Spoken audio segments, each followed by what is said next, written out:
Bismillahirrahmanirrahim. Yang saya hormati Bapak dosen pengampu mata kuliah Muhadharah, Bapak Muammar Kadafi, Bapak-bapak, ibu-ibu jamaah, mahasiswa, mahasiswi STAI PTDI yang saya hormati dan saya banggakan. Assalamualaikum warahmatullahi wabarakatuh. Innal hamdalillah nahmaduhu wa nasta'inuhu wa nastaghfiruh wa na'udzubillahi min sururi anfusina wa min sayyiati a'malina may yahdihillahu fala mudhillalah wa lam yudlilhu fala hadiyalah. Asyhadu an la ilaha illallah wa asyhadu anna Muhammadar Rasulullah sallallahu alaihi wasallam wa ala alihi wa ashabihi la nabiyya ba'dah. Rabbi shrah li sadri wa yassir li amri wahlul 'uqdatam min lisani yafqahu qawli. Qala Allah ta'ala fil Qur'anil Karim. A'udzu billahi minasyaitonir rajim. Bismillahirrahmanirrahim. Ya ayyuhalladzina amanu kutiba alaikumus syiyamu kama kutiba alal ladzina min qablikum la'allakum tattaqun. Shadaqallahul azim. Pertama-tama dan yang paling utama, mari sama-sama kita panjatkan puja serta puji syukur kita kehadirat Allah Subhanahu wa ta'ala, yang mana pada hari ini kita masih saja diberikan kesempatan hidup yang sekali di dunia ini dengan diberikan dan dikaruniai begitu banyak nikmat yang tak terhingga. Berjuta-juta nikmat yang Allah berikan kepada kita, dari mulai kita dilahirkan ke dunia ini, diberikan roh, diberikan nyawa, membuka mata. Bersyukur kita kepada Allah telah diberikan nikmat. Dari mulai nikmat sehat, nikmat sempat, nikmatnya kelonggaran waktu, nikmat manisnya keimanan, dan serta rajanya nikmat yaitu nikmat hidayah, yang mana tidak semua orang dapat menikmatinya. Allah berfirman dalam Al-Quran, la in syakartum la azidannakum wa la in kafartum inna azabi lasyadid. Artinya, sesungguhnya jika kamu bersyukur, niscaya aku Allah akan menambah nikmat kepadamu. Tetapi jika kamu mengingkari nikmatku, sesungguhnya azabku sangatlah pedih. Jamaah rahimakumullah, bisa kita resapi dari ayat Al-Quran ini bahwa jika kita bersyukur atas segala nikmat yang Allah berikan kepada kita, ya otomatis Allah akan menambah segala kenikmatan tanpa kita kira-kira. Tapi jika kita dengan sengaja ya kufur nikmat, takabur akan nikmat dari Allah, ya Allah mengancamnya dengan siksa atau azab yang begitu pedih. Pedih itu lebih dari sakit.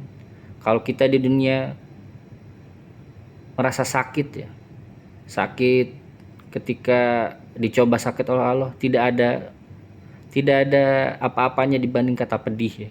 Pedih itu lebih dari sakit. Maka dari itu ya kita harus selalu bersyukur kepada Allah.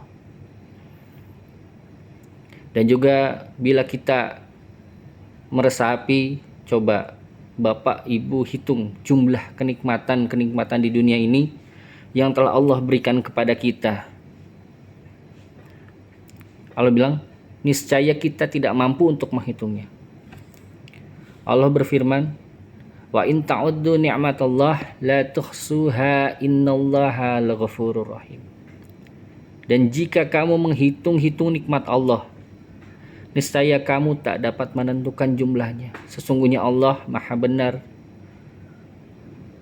Maha pengampun lagi Maha penyayang. Maka daripada itu, atas segala nikmat yang Allah berikan kepada kita, wajib kita syukuri dengan ucapan syukur alhamdulillahirabbil alamin. Yang kedua, salawat serta salam semoga selalu terlimpah curah kepada junjungan kita Nabi besar Sayyidana Habibana wa Maulana Muhammad sallallahu alaihi wasallam, kepada para sahabat, keluarga, tabi'it tabi'in, tabi'ahum, kepada para alim ulama, para mubaligh, dan semoga syafaatnya sampai kepada kita semua. Amin, amin ya Allah ya Rabbal Alamin. Yang ketiga, saya tidak lupa kepada Bapak dosen, bapak-bapak dan ibu-ibu jamaah yang telah menyempatkan, melonggar-longgarkan waktunya untuk bisa menghadiri majelis taklim ini, majelis ilmu di acara dan tempat yang insya Allah barokah ini. Saya ucapkan terima kasih, syukron, alhamdulillah, jazakumullahu khairan. Semoga Allah selalu memberikan rahmat, manfaat, dan barokah. Amin, amin ya Allah ya Rabbal Alamin. Jamaah rahimakumullah, pada hari ini kita berkumpul di tempat yang barokah ini semata-mata untuk mencari ilmu, mencari pengetahuan, mencari pahala, dan juga mencari surga. Nabi bersabda, talabul ilmi fardhatun ala kulli muslimin, bahwa menuntut ilmu itu wajib bagi setiap umat muslim. Jadi tepat sekali bapak-bapak, ibu-ibu hadir di sini untuk duduk mendengarkan sepatah dua patah kata yang insya Allah akan saya sampaikan. Adapun tema ceramah yang akan saya bawakan pada hari ini yaitu merayakan Idul Fitri dengan kesederhanaan dan kebahagiaan. Jamaah rahimakumullah, tidak terasa bulan Ramadan sudah sampai ke hari 24. Sampai saat ini alhamdulillah kita masih diberikan kekuatan dan ketakwaan kita untuk senantiasa menjalankan ibadah puasa dan ibadah-ibadah lain di bulan Ramadan yang diberkahi oleh Allah ini. Dari mulai sukses menjalankan puasa, sholat tarawih, tadarus Al-Quran, menjalankan i'tikaf 10 hari terakhir di bulan Ramadan, dan juga membayar zakat fitrah. Jamaah rahimakumullah, sebentar lagi kita akan merayakan hari raya Idul Fitri atau Lebaran. Kumandang takbir akan bergema di seluruh penjuru dunia. Oleh karenanya, hendaknya kita rayakan dengan penuh rasa syukur, sukacita, kesederhanaan, dan kebahagiaan. Jamaah rahimakumullah, salah satu tradisi negara kita yang selalu ada di setiap penghujung bulan Ramadan yaitu masyarakat kita selalu menghambur-hamburkan uang untuk membeli pakaian baru, kendaraan baru, dan lain-lain, menjadi ajang saling pamer atau ria. Padahal jelas Allah memerintahkan kita untuk hidup sederhana dan berhemat dalam mempergunakan harta agar bermanfaat dan lebih baik. Banyaknya harta banyak disedekahkan kepada yang membutuhkan. Orang yang menyalurkan hartanya kepada orang yang membutuhkan termasuk orang-orang yang baik. Adapun menurut Al-Quran, tepatnya surat Al-Furqan ayat 67, hidup sederhana adalah di antara tidak berlebihan dan tidak terlalu pelit. Wallazina idza anfaqul lam yusrifu wa lam yakturu wa kana baina dzalika qawama. Artinya, dan orang-orang yang baik adalah apabila menyalurkan hartanya, maka ia tidak berlebihan dan tidak terlalu pelit, dan adalah pembelanjaan itu. Di antara kedua itulah yang baik. Kita tidak boleh berpikir bahwa memberikan harta kita kepada orang lain maka rezeki kita akan berkurang.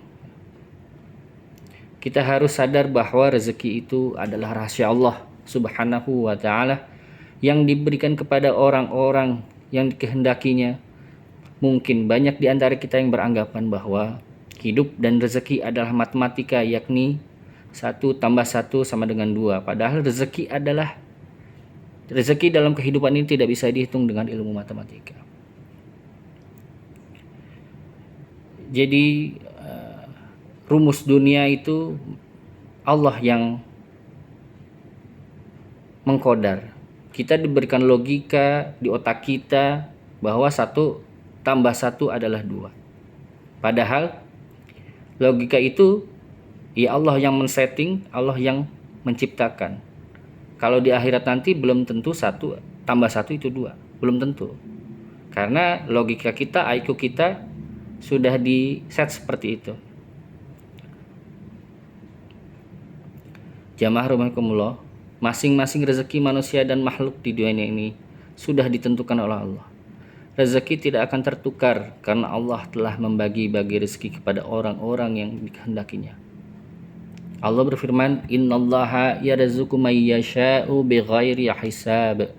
Sesungguhnya Allah memberi rezeki kepada siapa saja yang dikehendakinya tanpa batas. Allah juga sudah menegaskan dalam Al-Quran bahwa siapa yang mau bersedekah, maka Allah akan melipat gandakan rezeki yang diterimanya. Digambarkan bahwa siapa saja yang menginfakkan hartanya di jalan Allah, maka Allah akan membalasnya dengan 700 kali lipat. Hal ini memiliki arti sekaligus membuka mata kita bahwa hakikat memberi adalah menerima. Semakin banyak kita memberi, maka akan semakin banyak kita menerima. Sebagaimana difirmankan dalam surat Al-Baqarah ayat 261, "Masalul ladzina yunfikuna amwalakum fi sabilillah kamasali jannati ayyatat sab'a sanabil fi kulli sambulatin mi'atan jabbat wallahu yudha'ifu liman yasha wallahu wasi'un alim." Artinya, perumpamaan orang yang menginfakkan hartanya di jalan Allah seperti sebutir biji yang menumbuhkan 7 tangkai maksudnya. Pada setiap tangkai ada 100 biji. Allah melipat gandakan bagi siapa yang Dia kehendaki. Dan Allah Maha Luas, Maha mengetahui. Jadi sebaiknya ketika kita mempunyai harta yang lebih, mempunyai harta yang banyak, lebih baiknya kita sedekahkan kepada orang yang membutuhkan, kepada masjid-masjid orang iman yang membutuhkan bantuan untuk pembangunan, anak-anak yatim, juga janda-janda yang lebih membutuhkan. Seperti sebuah lirik yang dinyanyikan oleh Bang Haji Roma Irama, kira-kira seperti ini.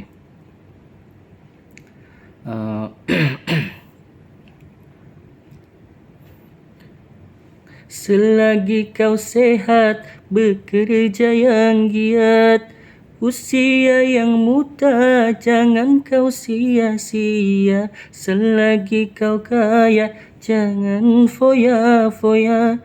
Gunakanlah harta di dalam bertakwa, agar dirimu tidak merugi dalam hidup yang singkat ini, agar kau tidak menyesal nanti saat kau menghadap Ilahi. Nah, seperti itu. Lebih lanjut, Allah Subhanahu wa Ta'ala telah memerintahkan hambanya supaya tidak menghambur-hamburkan harta secara boros. Pemboros adalah saudara setan, sebagaimana termaktub dalam surat Al-Isra sebagai berikut: wa'ati zal qurba haqqah wal miskina wa banas sabili wala tubazziran innal mubazzirina kanu ahwanus syaitan wa kana syaitanu lirabbih kafura. Artinya, dan berikanlah kepada keluarga-keluarga yang dekat akan haknya, kepada orang miskin dan orang yang dalam perjalanan, dan janganlah kamu menghambur-hamburkan hartamu secara boros. Sesungguhnya pemboros itu adalah saudara-saudara syaitan, dan syaitan itu adalah sangat ingkar kepada Tuhannya. Jadi pada Idul Fitri ya, sebaiknya kita menghemat dan tidak apa-apa kita ingin membeli baju, membeli pakaian, sandang, semua. Tidak apa-apa, terserah. Tapi ingatlah bahwa harta yang dititipkan kepada kita sebaiknya digunakan dengan sebaik-baiknya. Misal kita mampu membeli apapun, berboros harta dengan membeli pakaian, misalkan satu setel harga 2 juta, harga gamis asli Turki misal harga 5 juta.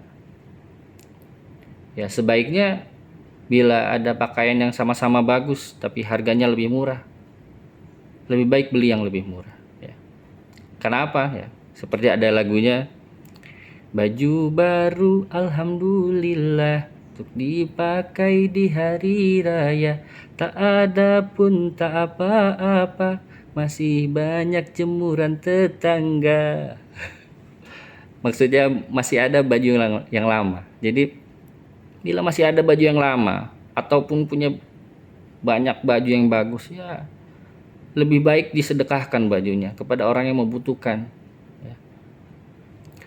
Jamaah rahimakumullah, mari kita sama-sama rayakan hari raya Idul Fitri ini dengan bersyukur, hikmat, dan jadi ajang silaturahim kepada keluarga, sanak saudara, handai taulan, tetangga, dan sahabat semua.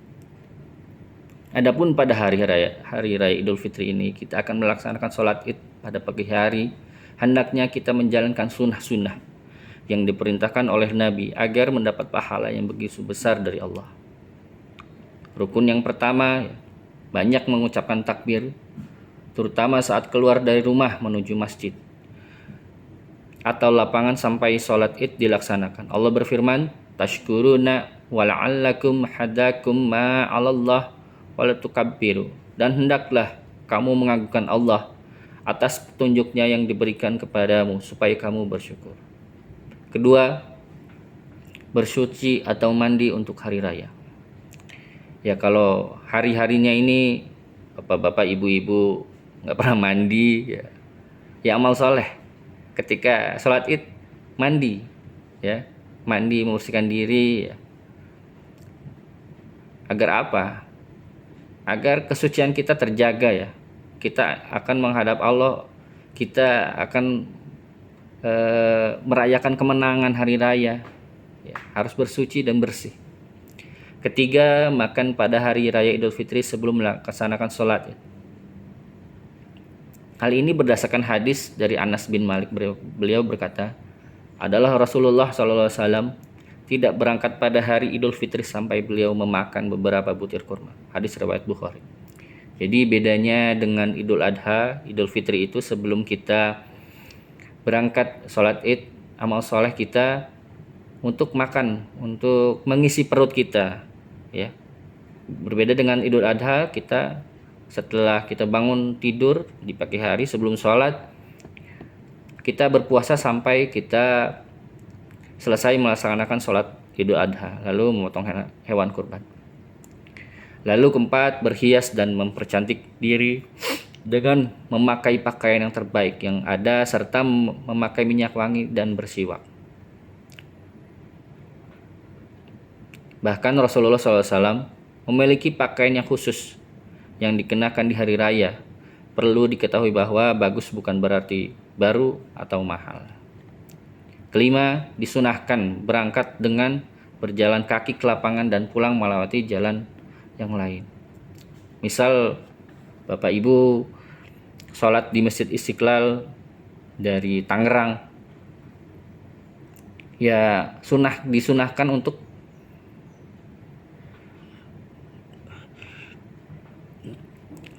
untuk mengambil jalan yang berbeda. Misalkan berangkatnya Bapak dari Tangerang itu lewat Dan Mogot, Kalideres, lalu ke Monas, ke Istiqlal, ya pulangnya lewat Jonggol, ya. Misal, ya, tapi terlalu jauh itu, ya. Bisa ke jalan yang lain, tadinya berangkat lewat tol, pulangnya lewat jalan biasa. Itu sunnah, ya. Sunnah itu bila kita mengerjakan, ya mendapat pahala dari Allah. Lalu keenam, menampakkan kebahagiaan di hari raya, mengucapkan selamat satu dengan yang lainnya di hari raya. Mereka saling mengucapkan taqabbalallahu minna wa minkum. Semoga Allah menerima amal kami dan amal kalian. Selain itu, kita jauhi hal-hal yang menyelisihi syariat, baik yang berupa maksiat atau amalan-amalan yang tidak disyariatkan. Di antara hal yang menyelisihi syariat adalah ikhtilat, campur baur laki-laki dan perempuan, bersalaman yang bukan mahram, berlebihan dalam berpakaian dan makanan, tabaruj, berlebihan dalam berdandan bagi wanita dan lainnya. Sekian ceramah singkat dari saya. Ya, sebelum saya akhiri ada pantun buat Pak dosen. Makan salak pondoh di dalam kereta api. Belajar muhadharah seru sama Pak Muammar Gaddafi. Sekian ceramah singkat dari saya. Semoga kita semua kembali kepada fitrahnya. Lebih kurangnya dan bila ada kata-kata yang kurang berkenan di hati bapak-bapak ibu sekalian, mohon dibukakan pintu maaf yang sebesar-besarnya. Wabillahi taufiq wal hidayah. Wassalamualaikum warahmatullahi wabarakatuh.